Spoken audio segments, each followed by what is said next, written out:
everyone. Welcome to the Naked Conversations podcast. I'm your host, Sage Hobbs, author and creator of Naked Communication, and I'm so psyched you're here.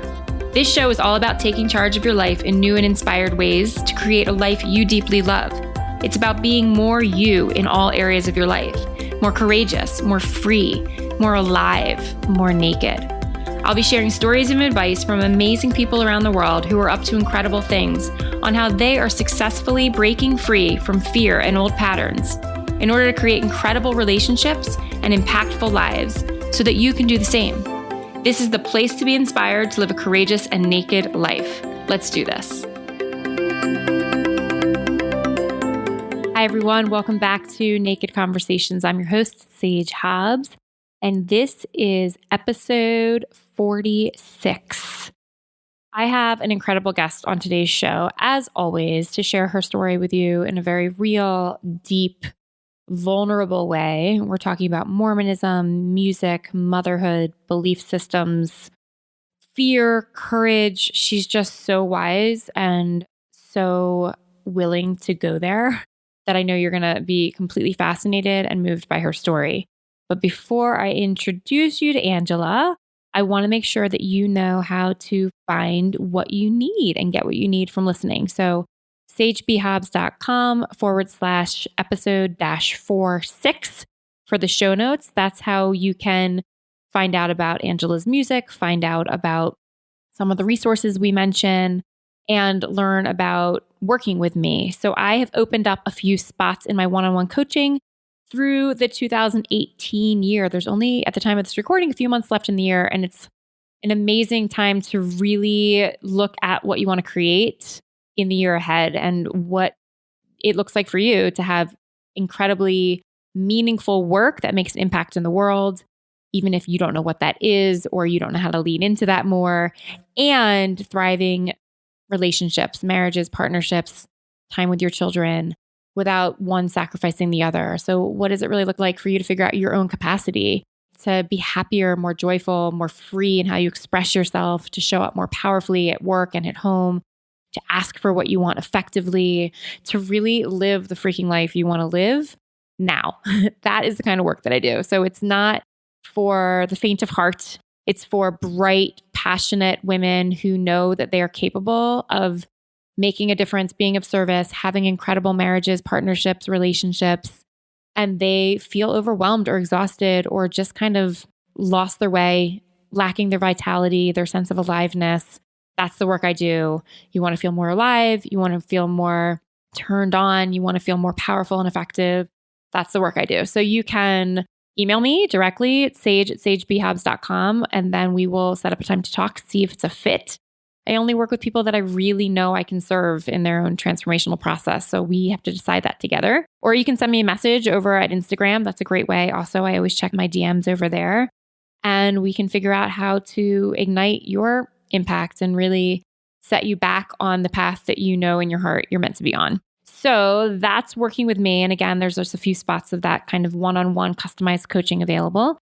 And if you want to see what other people have to say about that, you can go over to sagebhobbs.com and you can read all the results and testimonials and good stuff like that over there. Also, if you love the show, if you're a listener, please consider writing a review on iTunes or Spotify. Actually, I don't know how you do the Spotify reviews. I have to check into that. It is available on Spotify, but the iTunes reviews are quite easy to do, and it's just a great way for other people to find the show. The show is just free to listen to. It's kind of a way for me just to spread women's stories and impact in a much larger way than I could ever do one-to-one. So that's my dream. My vision is that all women everywhere with access to the internet can feel inspired no matter what their background or economic level or accessibility, that if they have internet, they can be inspired and ignite and impact in their community as well and have the relationships that they deserve and desire. So leaving reviews helps you help that happen. So if that is your jam, please go ahead and do that. So today's guest is Angela Soffe, and she is an American singer and songwriter and musician. We met at a live event where we had the longest hug ever. And we talk about that story when you listen to the show. It was actually a deeply moving and profound experience. And I immediately loved her, felt connected to her, and needed to know more about what she was up to in the world. and she's been up to quite a bit. She's the lead singer and songwriter of the award-winning Angela Soffe band based in the Pacific Northwest. Her latest album, Second Wind, is so beautiful, and I've been listening to it on repeat. It's probably one of the few CDs I've actually bought in the last several years. My kids and I have been listening to it.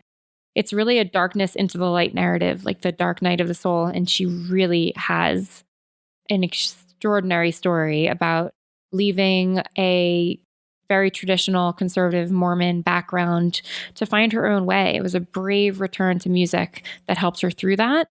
And she was raised by American parents in Southeast Asia.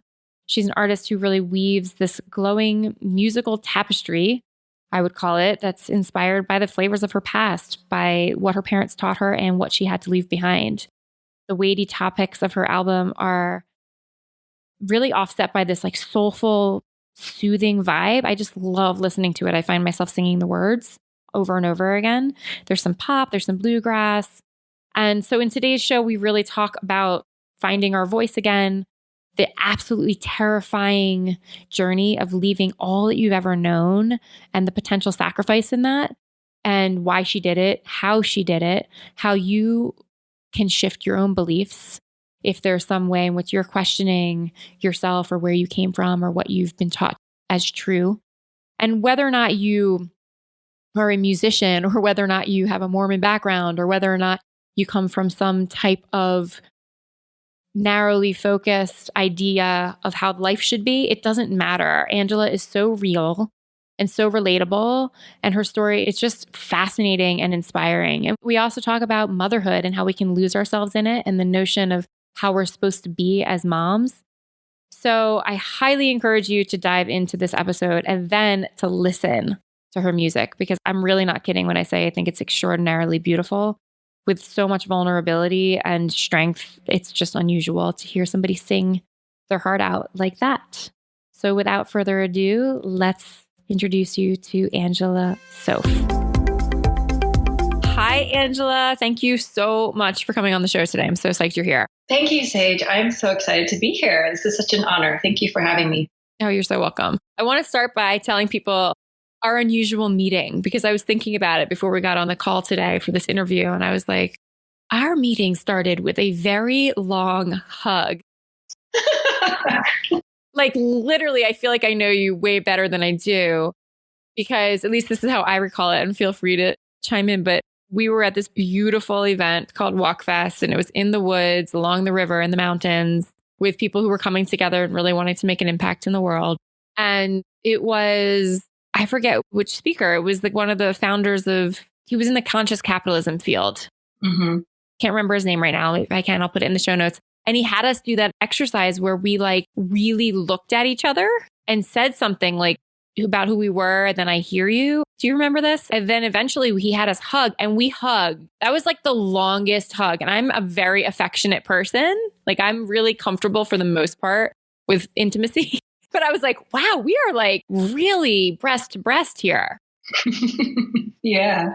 And he kept saying, stay in it, stay in it. And I felt so much love for you when that was over. And I sat down next to you at the table and I was like, who are you? What are you doing here? You know, and that's when I came to learn about your music and your motherhood and all the things you're going to share with our people today. But I just so appreciate that the universe had me sit next to you for the longest hug and creation exercise. I have to say, I think that was one of the highlights, was like that I was forced to do. I was just listening to one of your previous episodes about being forced to be uncomfortable. I think that is so important. Doing something that's different that we wouldn't normally do, and being able to connect with someone in a totally random, weird way without even saying anything. You know, I'm sitting there hugging you or standing there hugging you, and he's saying things like, this is someone's wife, this is someone's mother, this is someone's daughter. And I started to get teary-eyed. Like, I don't know if you remember, I was like, oh my gosh, like, I don't even know what this person looks like because I'm not facing you.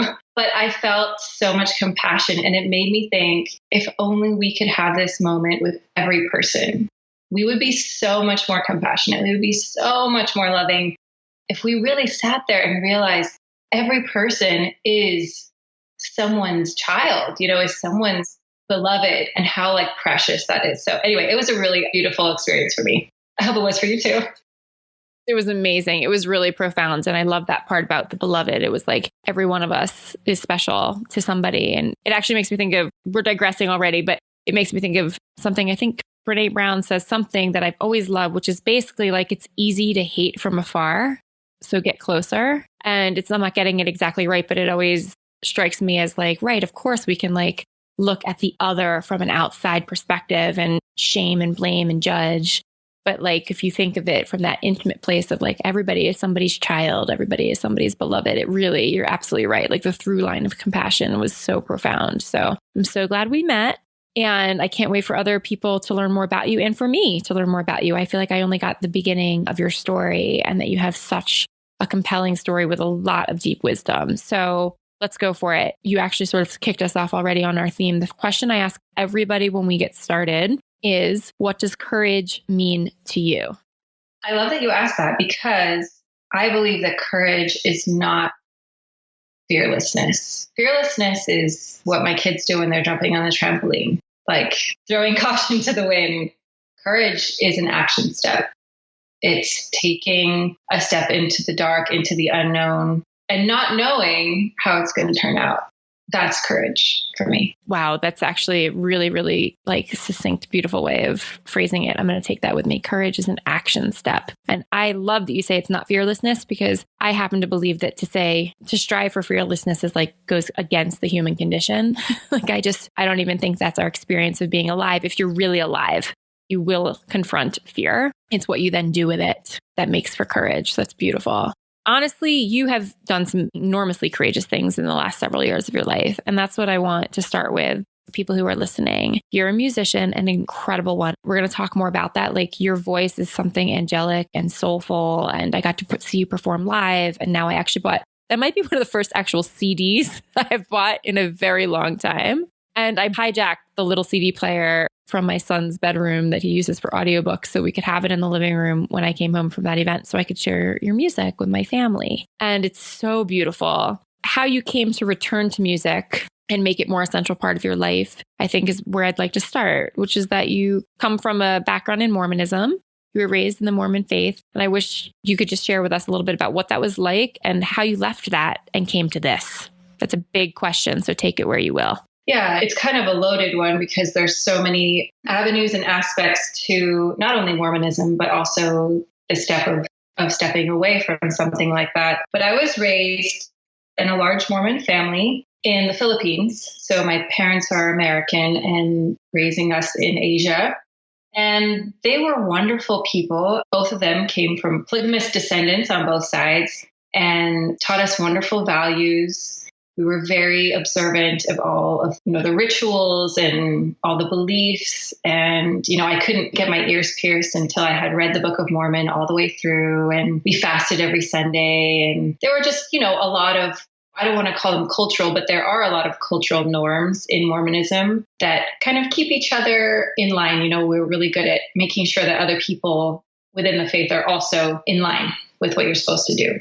So I ended up serving a Mormon mission in Brazil when I was 21, which was at the time was the age that women would go. Is that different now? Now they've changed the age to 19. So boys can go when they're 18, girls go when they're 19. So you'll see them being a little younger now. And I spent a year and a half in the interior of Brazil for about a year and a half and really, learned Portuguese and really dove in. And it was at that time, coming home after that experience that I felt like parts of what we call our testimony or our belief system really started to just kind of have cracks in them. I saw a lot of things that I didn't like and learned more about my religion. So gradually, it took about probably 12 years for me to slowly break down.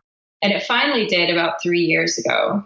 I learned a lot of things about the history and there's just so much to it, but I just felt that for me, it was not in alignment with who I wanted to be and where I was going with my life. And I didn't have that perspective at the time. Like, this sounds very well-rounded, but I was a complete mess. Like, I was crying every Sunday after church and I was completely distraught because I had to choose between my family and my faith, which is one. in Mormonism, it's all one. If you separate yourself from the church, you're separating yourself from an eternal family because we're bound in a temple together. And so if I stepped away, then I suddenly was an empty chair at the table, so to speak. Okay. Wait, slow down. Those of us who are honestly quite new to this, right? So I just want to understand. First of all, I want to super honor. This is one of the things I loved and respected about you right away, is that you create a context or a container for us to really have to think more about our perceptions, preconceived notions, and judgments. So the way that you talk about, hey, I came from this Mormon community, this Mormon background, and my parents were awesome. And they taught me really good values and they're good, loving people. They came from those who practice polygamy. Your parents didn't practice polygamy. No, they didn't. But my ancestors did. 2 generations back, I have. So like right there already for me, and I consider myself a very well-educated person. I'm like, okay, cognitive dissonance. Let me just sit with that for a minute. And I love that about you. You're like both and, right? Like I love my family and I started to question the belief system I had been born and raised into. Do you think that happens? I mean, it's kind of a relatively big risk in the Mormon faith to send your 18 to 21 year old on a mission. And a mission is what exactly? You mean how long is it? It's when you go over, you leave. What you do? Yeah, what you do you leave do? Your family, your friends, and you completely immerse into the, whatever country that you've been assigned to, and you're assigned to a mission. So there may be like 150 to 200 other missionaries. There's a mission president, and you go 2 by 2 and you live with a companion and you go and proselytize. So to try to get people to join the faith. So, I mean, yeah, I was coming from extreme, I was like out there knocking on people's doors, teaching them about Mormonism. And then here I was a few years later, needing to step away and feeling so much guilt and shame about that. And I think what you're touching on is this dichotomy that, nothing in life is black and white. And this is a good example that we are all whole and human. And so while there is dysfunction, there may be dysfunction in a faith. There's also beauty. And where there may be dysfunction in a family, there's also love. So there are 2 sides of that. And so you can never paint something as all good or all bad because it's so nuanced. And that's where I think so much compassion and forgiveness has to come in, and where you have to find your own methods of healing that delicately treat those relationships so that you're not just crash and burn. Because that was an option for me, was, to just throw my hands up and say, screw you people, I'm done. I'm so pissed off, because I was. But I decided that there was probably a better way to manage those relationships, and I was going to try to do it. And so that's been my journey. It's been like, how do I navigate through leaving a very structured Orthodox faith and finding my own place and expressing who I am through all of that. So it's been a challenge. It's been a challenge. And so I love that you said, look, you are incredibly articulate when you express it, but you were a hot mess at some point here. Mm-hmm. What did that look like the first step out for anyone who's listening who might be, questioning any belief system that they come from or any conditioning that they have been raised within or taught through society or norms or expectations, right? Is there a specific moment that has you start to break that tie or question it? Or is it a more gradual, several cracks in the foundation? What did that look like for you? For me, all these, what we call, it's a proverbial shelf. So all these questions get stacked up on this shelf. And eventually the shelf becomes so heavy that it's sagging, it's just like waiting to break. And the moment that I opened my mind to the possibility that perhaps what I had been taught all my life was not in fact true, that's when everything just broke off this shelf and it just came crashing down. And everything with it. I'm married with 3 children, but I lost my marriage. I lost so much. I lost a lot of respect. And so, at least for me, there was this moment of reckoning of, oh my goodness, maybe this isn't what I think it is. And it's just this most horrifying feeling. It's like impending doom, I can imagine, literally. Your entire framework comes crashing down, and everything had to be rebuilt at that point. And it took about, I would say, 2 weeks from the time I started researching and, checking out books from the library. I mean, I was just doing everything I could to learn and educate myself. And I never About what were you checking out? What was on the list of, I might leave everything I know and start fresh? What kind of books does one check out from the library? I'm not even being flippant. I'm like, really? That's amazing. Like, where do you even begin? Well, okay. So just backing up, within Mormonism, we're told not to seek outside sources. So anything you want to learn about the religion can be found from within the church itself. So got it. So definitely you had not read the John Krakauer book. No. Right. Oh, no. For example. No, that's like Mormon pornography. That's like, you don't look at that stuff. They call it Mormon porn because you feel so devilish, looking at these things. You're really naughty. Yeah. So when I checked out all these books about Mormon history and journals and documents, I really got it. So you put on like a researcher lens. Yes. I began researching, and I didn't think that I would discover what I discovered.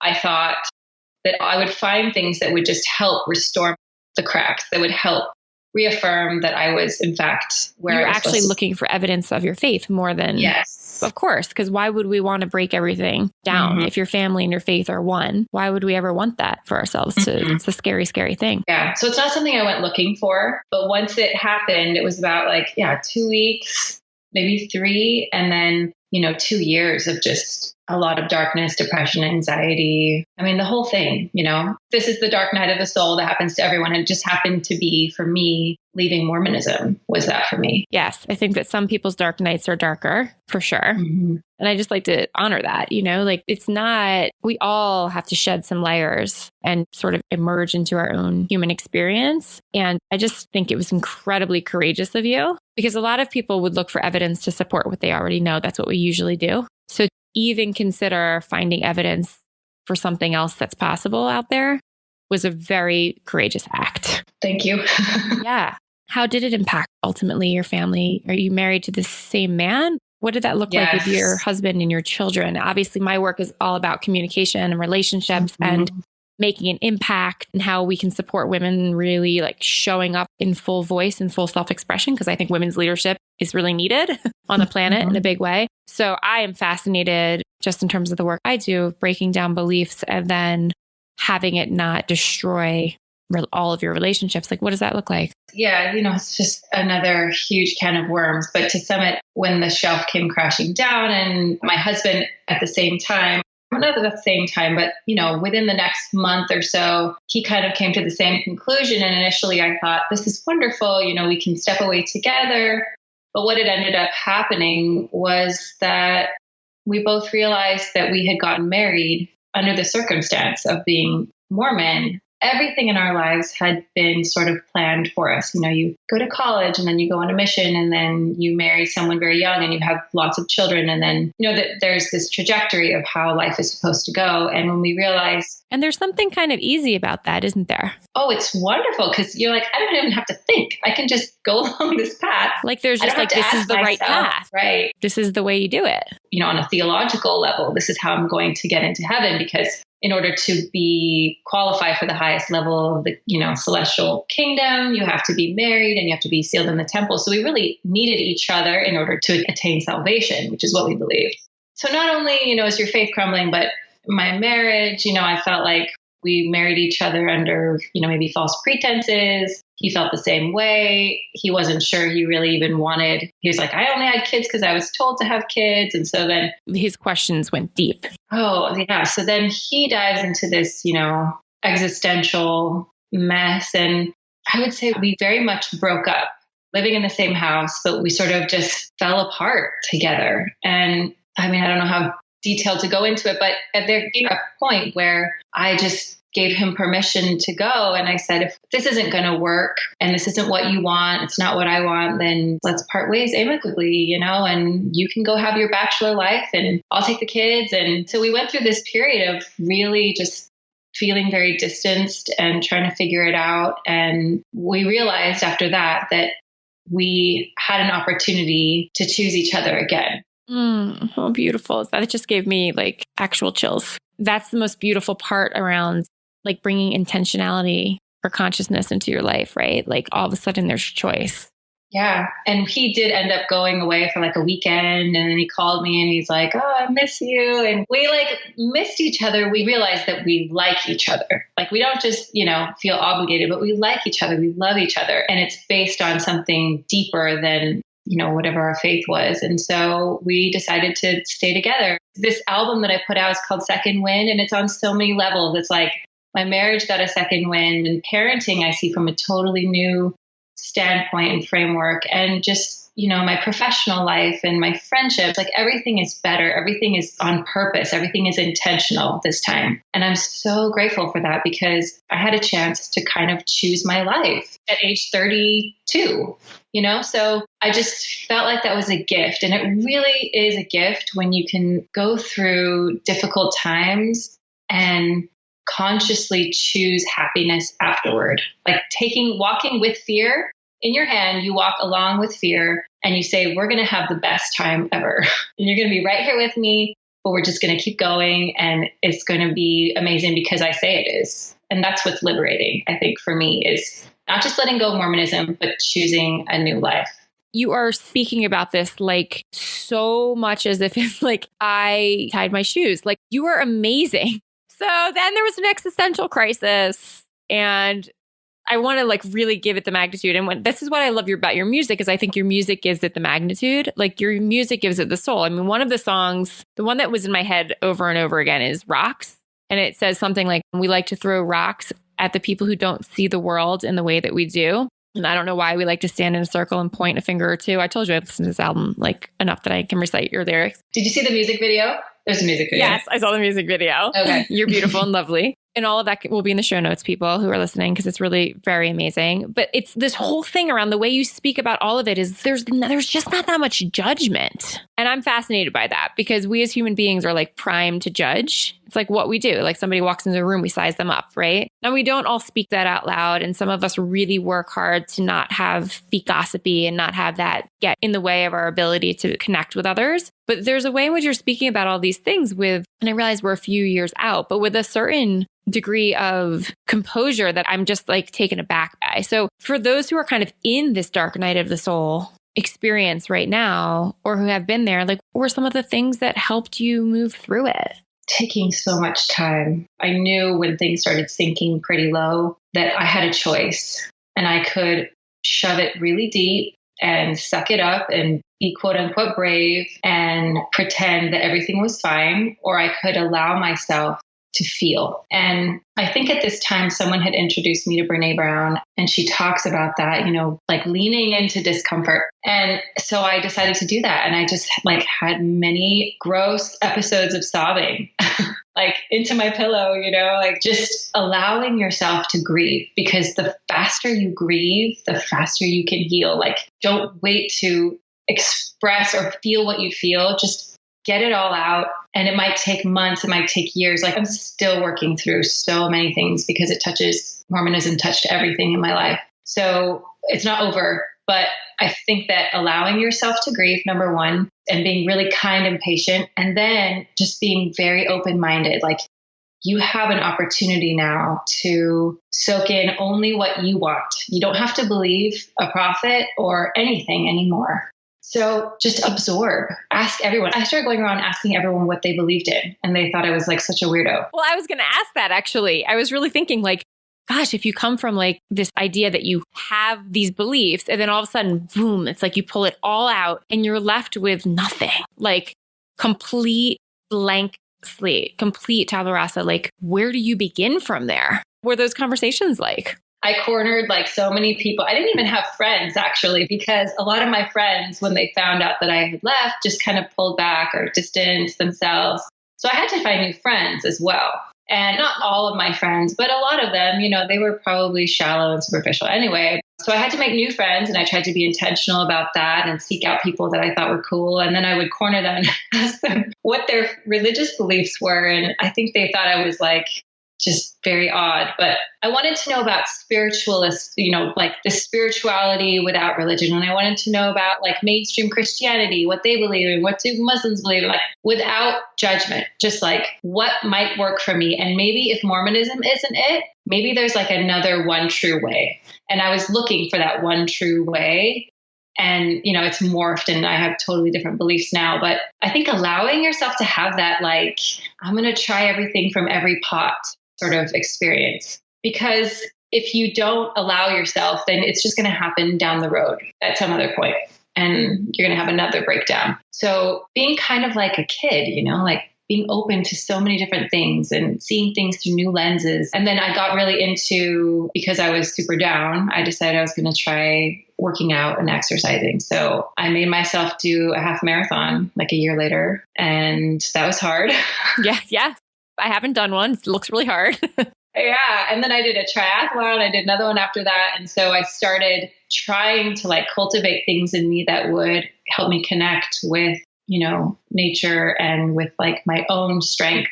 And then just, I don't know, reading so many books and looking to women who I felt that, women like you, women who seem to have something, some answers to some of these questions that I had, like, how can I be a good mother and still do the things that I love? And how can I navigate through life with kind of new eyes? And so I started just paying attention to everyone that I thought was amazing in my life. And then, you know, podcasters and books and talks, whatever I could get my hands on, and just absorbed it all. So that's my recommendation for people, is just be super open-minded and explore the world, because it's amazing.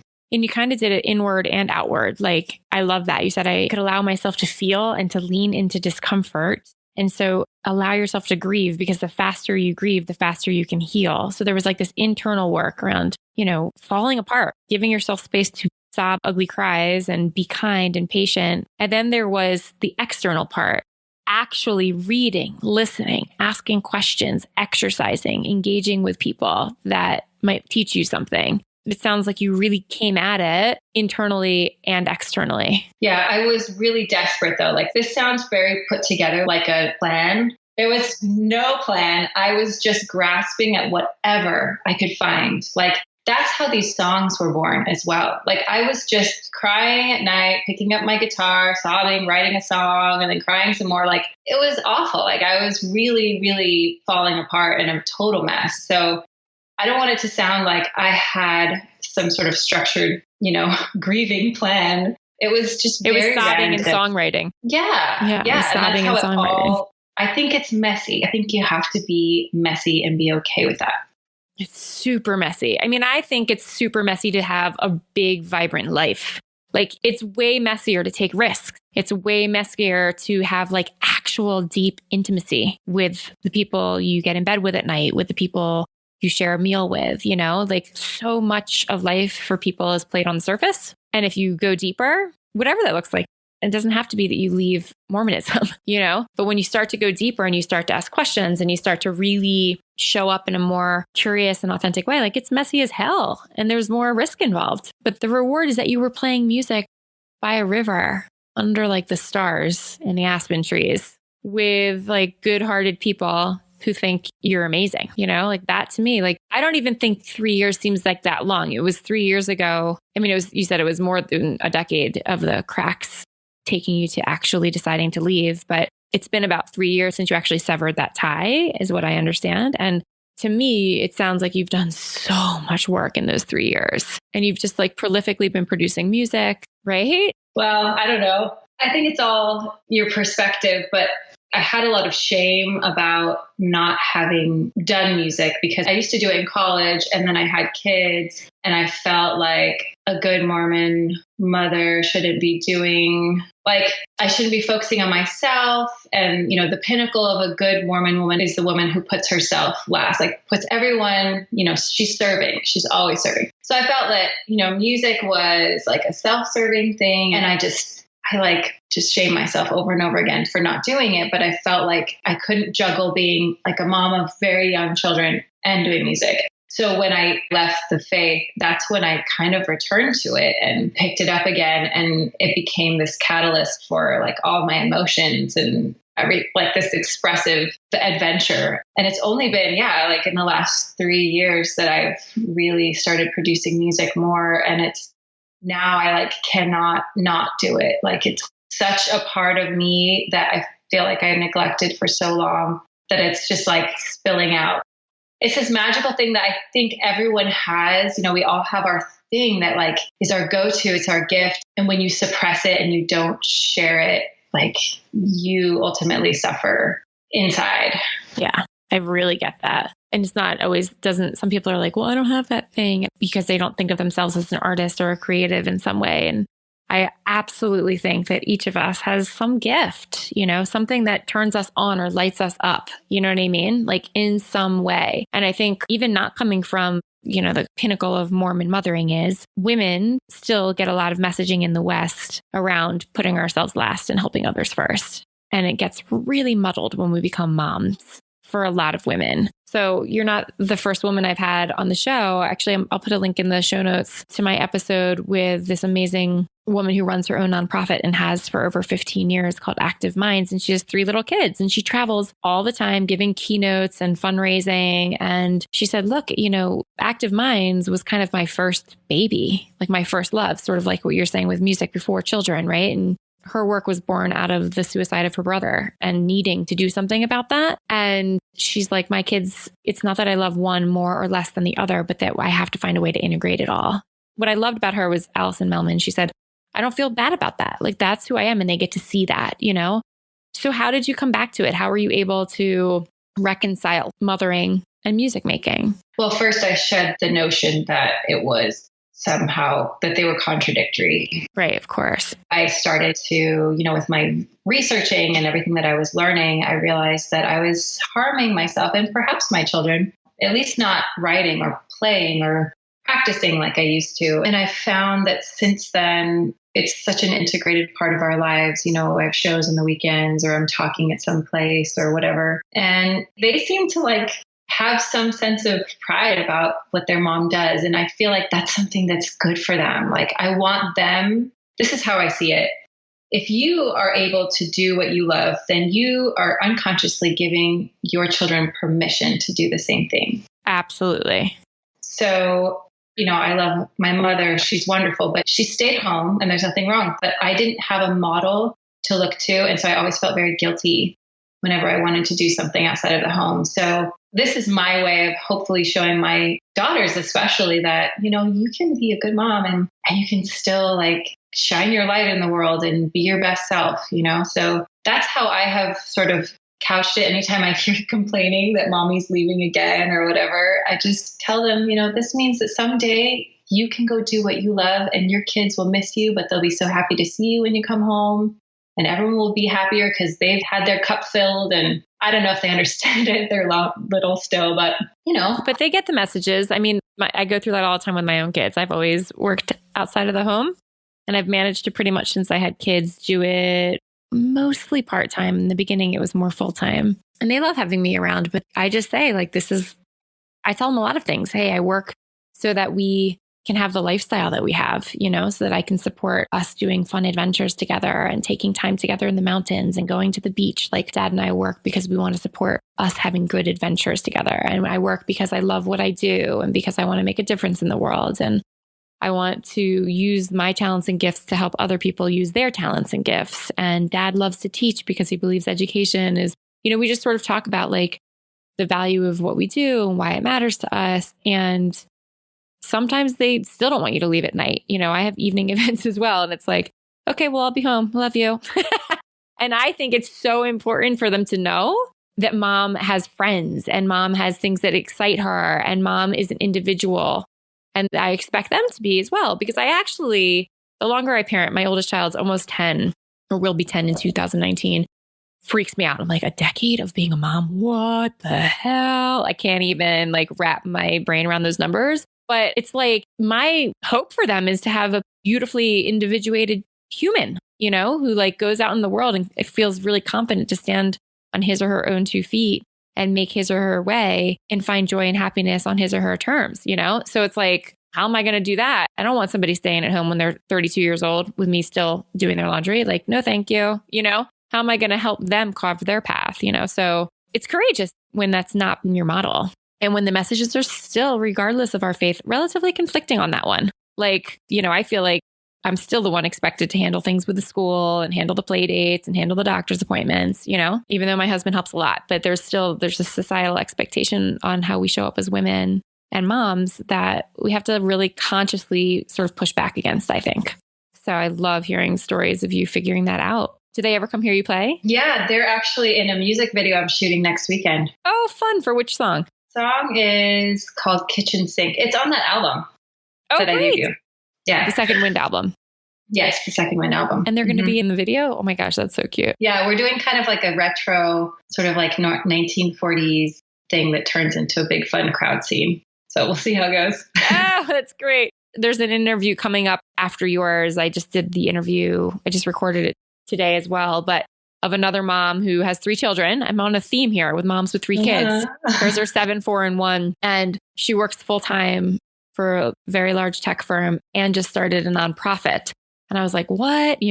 And she has really had her kids involved in this nonprofit, just that they feel like they're a part of something. They help do the little gift bags for the events. And she's like, that's one of the main reasons I started it. Like, I want them to feel like they're a part of service and contribution. And so I love that. That's why I asked, how do they listen? Do they participate? Because there's ways also, I think we can fold our relationships in, you know what I mean? And not have it be like, this is separate always from that. We can include them. Yes, they're very involved. They come with me to a lot of things. They're at a lot of shows where kids can be. They're always there dancing and playing. Yeah. It's so fun. A family effort. It's a family effort. I love it. I want to make sure I touch on this piece that you shared when I saw you speak that I just thought was really beautiful. And you can touch on it briefly, but it's this idea of changing our beliefs. So underneath your story is a universal story of we are largely conditioned to see the world a certain way based on our family values, our background, where we're from, what our circumstances have been. And most of the time in my experience, in my work, we don't realize that we've been conditioned. We just think that's reality. We're not like, oh, I was taught these Mormon fundamentalist beliefs. You're like, no, actually, this is the role of the woman. This is the role of the man. Like, it was just what was so for you. And I think all of us are like that. Like, this is what's right. This is what's wrong. This is the way that it is. Until we can kind of peel back and say, actually, that was our interpretation. That was what was taught to us. That's one perception, right? And we can sort of tease out the facts from all the meaning that was placed on top of the facts. And that's how we kind of really form our own belief system. And when I saw you speak, you shared about this idea of 3 C's in changing your beliefs. I don't remember exactly what they were, but I really liked them. And I thought that they were relevant and they were really useful. So I'm wondering if you could touch on those for folks who are, starting to question what beliefs they have that serve them and what beliefs they have that really don't serve them anymore. Yeah. And part of my work that I do now, in addition to singing, or performing, I perform with my band, but I like to talk about, instead of thinking that everything is black and white or there's one way, versus another that's right or wrong, which is the way my brain was formulated, was right versus wrong. There's always another way, like that you can approach beliefs with a paradigm of what works for you might not work for someone else, or it might, and having mutual respect for the Mormons that are still in my family and for the people who choose to leave or be half in or what. So wherever you're at with your beliefs, if you can, I have the 3 C's, what I call the 3 C's of changing your beliefs. And it's not actually changing them because you're the one that decides what you want to believe, but in navigating how to have a healthy experience with your new belief system. So the first one is acknowledging the courage that it takes to simply say, I have a different belief system. And no matter where you're at in any belief, it doesn't have to be religious. It can be, I believe that I am worthy of a non-abusive relationship and leaving that, or whatever it may be. That takes so much courage. And I think sometimes we forget to, you did a really good job in our conversation, just kind of highlighting that, we need to acknowledge the courage that people have in doing something brave and scary and kind of sitting on that. Like, I'm a huge fan of let's sit on just how courageous it is to take a brave step, to apply for that job, or no matter what the outcome is, just that you did it, just that you tried to do it. That's 5 gold stars in my book. Like, that is so hard, especially when you're coming from, what I would consider zero and launching into something new, whether it's a business, whatever. Like, it's courage. Courage is amazing. And then the next thing is people need community. You need friends. You need a support system. We're not islands. We are human beings that are interwoven and connected. And that's one of the reasons that I love podcasts, because I think even more than a book is you get to hear people's voices. You get to feel like you're there, like you know them, like you can feel your pain with that, their pain with you. And I just think it's such a magnificent way for us to connect. So having that sense of community. And then the last thing is to celebrate even the smallest win, like even just that you sent that email or you made a friend, that you didn't think you'd make, or that you exercised bravery and courage in some small way. That means that you're getting a little bit closer. And it's like about those tiny, tiny steps. If you want to change what you believe about yourself, you have to believe that those small changes can happen. You have to believe that you can do it. So that celebrating at the end, I think, is really important. So those are the 3 C's. I love it. And I think that they're super resonant for me, largely because that's like what I talk about a lot in my own work. But when I heard you couch it that way in the context of belief shifting or belief exploration, the courage, the community, and the celebration of any and all progress, is because there have probably been many steps for you and continue to be many micro steps along this journey. Like you said, Mormonism touched every single fiber of your existence, right? So it's not just waiting for the final outcome to celebrate, but all the bits of progress along the way so that you can kind of reinforce your courage and continue to take the action. So huge. You're employing those 3 C's all the time. I mean, tell us, what does life look like now? Like, what does it look like with your family and friends of old and of new and your work? I mean, paint a picture for us of, I guess one relationship that's really lingering on my heart is with your parents. As a mom myself, I wonder, what does that look like for you now? And have you made new friends? I think that the most tragic situations are where people, have such a schism with their parents or their siblings that they don't talk anymore, or they're, outcasted. And I feel really grateful that my family, even though they disapprove of my life choices, they are very loving, and they always have been. And my parents always told me, there's nothing you could ever do that would make me stop loving you. And I always thought she meant like I could go to jail and she'd still come visit me. Right. You didn't know what was to come. I know. I should have asked her, what if I leave Mormonism? Will you still love me? So it's been a very difficult path because, disappointing your mom is probably a child's worst fear. We do everything we can to just make our parents so proud of us, right? From the time we're very small. So we're trained to want to please them. And so learning how to say, I know you don't approve of me, but I'm going to do this anyway, is probably continues to be one of the most difficult things. Like even speaking openly about it, right, like this. Hurts them. Yep. That's what I was wondering. And in my work and in my talking and my music, and it all is a reminder that, I'm no longer what they wanted me to be. And that is very crushing for me. However, I feel like we have found sort of a nice middle ground where I respect them. I'm all about respect. And I try to, make my home as quote unquote kosher, so that it's Mormon friendly and they want to come over. And I try to be honest to the extent that they want to know. So I wouldn't say that everything is all perfect and tied with a bow, but, we still maintain love and harmony in my parents. And I hope that it improves over time. I think it will, but it's still a little rocky. It's still touchy. And with friendships, I just have some wonderful friends now that I've been intentional about having, and they all uplift me and are so accepting and supportive of what I do. And are any of them also those who left Mormonism? A few, none that are here in my town. There are actually quote unquote, ex-Mormon communities in certain areas of the country and the world actually, but we don't really have one of those here. So my husband and I are kind of lone wolves, and it's okay. We went to a beer festival on Saturday. My husband's a beer judge now. How things change. That's beautiful. Yeah. Yes. A beer judge, like he judges the best beer. Yes. That's like a lot of secular people's dreams. I know. So I live in a city called Yakima, Washington.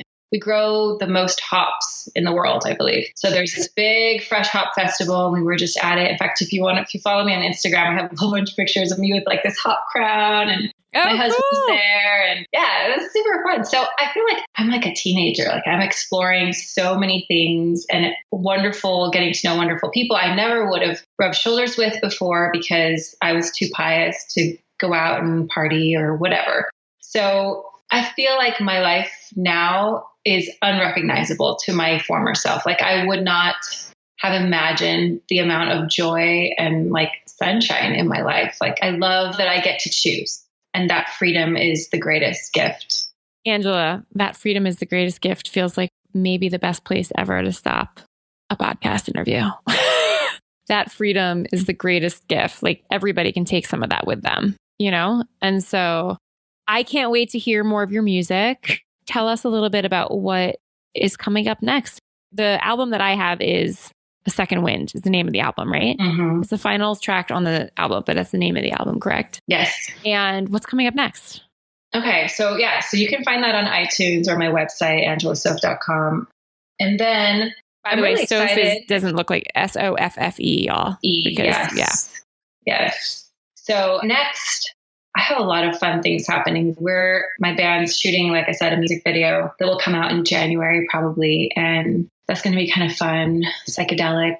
But as musically, I'm working on a new project with a fellow musician producer here in Seattle. And he is also a former Mormon. And we kind of joined forces. And we are creating this project called Be Moved. And it's music for healing. So we just finished our first track. It's more electronic, which is a little outside of my comfort zone, but it's been really fun to make. So I wrote the song and he and I kind of did instrumentation together. And I'm not sure where it's going to go, but I feel like it's important. I feel like there's a lot of healing that can be done through music. I personally experienced so much healing, just writing music. And I know for a lot of people that it really speaks to them. So these are all empowering songs that are really like moody and give you kind of that positive messaging. So I'm working on that on the side. If you want to follow it, it's on our Patreon page. It's just Patreon, / and then Be Moved. Awesome. Yeah. Be Moved or Being Moved? Be Moved, like BEMOVED. Got it. I love that. Be Moved. And I just want to reiterate that last piece, which is that there's a lot of healing through music. And I think that that is universal, cross-cultural throughout time, that healing has been like a thread of gathering, of celebration, of grieving, that music. I've traveled, been really fortunate, and as it sounds, have you, to travel to many foreign lands, places far from where I'm from. And I'm always touched and excited to hear the music of the places and how they use it for ceremony and for connection. So it's so clear to me that your music is coming from like a deep, soulful place. And I'm just really excited to hear you share more of it. So thank you so much for being so honest and naked in the telling of your story. I was really nosy with you. Like I really wanted to hear the things. There's more things I could even ask. We might have to do part 2 when your next album comes out. But I really appreciate that you were willing to so lovingly and so honestly share your story. And I have no question that there are a lot of people who need help and support around, making their own choices. And that freedom that comes with it is also terrifying. So thanks for being like an example of what's possible. No problem. And can I just interject here? Sure. So Sage, in the little goodie bag that we got at this event, because I was a speaker, I got all these, all this extra swag, and her book was in my bag. And I started reading it on the flight home, and I have highlighted so many parts of this book. You guys need to go get it. She's not promoting it like she needs to. It's really awesome. And I love it. I love it. I have like one more chapter and it's just awesome. So thank you. As somebody who makes things, right? Like writing a book and sharing a song, like there's literally no better compliment in the world to know that whatever you created landed with somebody and made a difference. So thank you from like the bottom of my heart for that. Yeah. Go buy Naked Communication, people. I'll start telling you about it more often. Go get it. Go get it. Thanks, Angela. Thank you. Thank you so much for listening to Naked Conversations. Yay! It really means the world to me every time you show up. And if you want to know more about how to work with me personally and my coaching, you can check that out over at sagebhobbs.com. You can also get some great free resources over there about how to make powerful requests and many blog posts full of resources for living a naked life, as well as grab a copy of my book, Naked Communication: Courageously Create the Relationships You Really Want. Thanks again. See you next time.